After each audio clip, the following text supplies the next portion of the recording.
The sharp winter wind bit through Jim Carter's worn jacket as he loaded his toolbox into the back of his rusted pickup truck. It had been a slow month, for the handyman money was tight, and the stack of overdue bills on his kitchen table only seemed to grow taller. But when Mrs. Delaney called, her voice trembling with worry about a leaky roof and a broken furnace, he didn't hesitate. Mrs. Delaney was a widow in her late 70s, frail but full of grace. Her home, a modest, weathered house at the edge of town, was a relic of happier days. Jim had done odd jobs for her before, and he knew she barely got by on her small pension. She had offered to pay him what little she could, but he waved her off. "Don't worry about the money, ma'am. Lead'n get your house fixed up before the next storm rolls," and he said with a warm smile. For the next week, Jim poured every spare hour into repairing Mrs. Delaney's home. He patched the roof, fixed the furnace, tightened creaky stairs, and even replaced the broken front door lock. She hadn't mentioned he refused to take a dime, knowing she couldn't afford it. "I don't know how to thank you, Jim," Mrs. Delaney said one afternoon as he tightened the last screw on the front porch railing.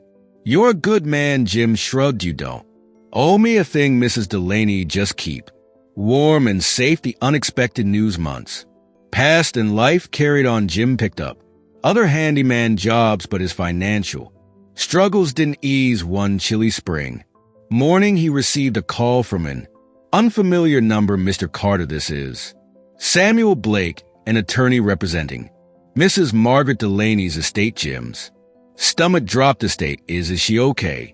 The attorney paused. "I'm sorry to inform you, sir, that Mrs. Delaney passed away last week, but she left specific instructions to contact you. Could you come to my office?" Grief mixed with confusion as Jim drove to the attorney's office. He couldn't imagine what Mrs.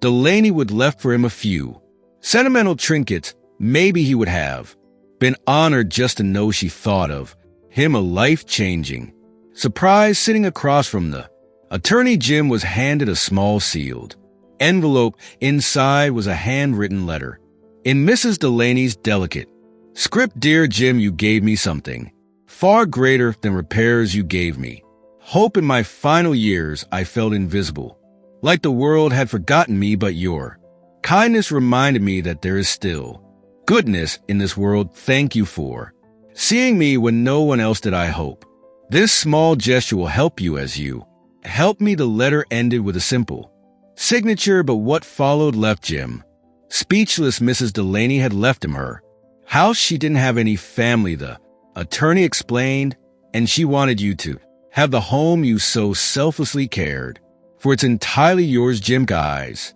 brimmed with tears. For the first time in years, the weight on his shoulders felt lighter. A home of hope.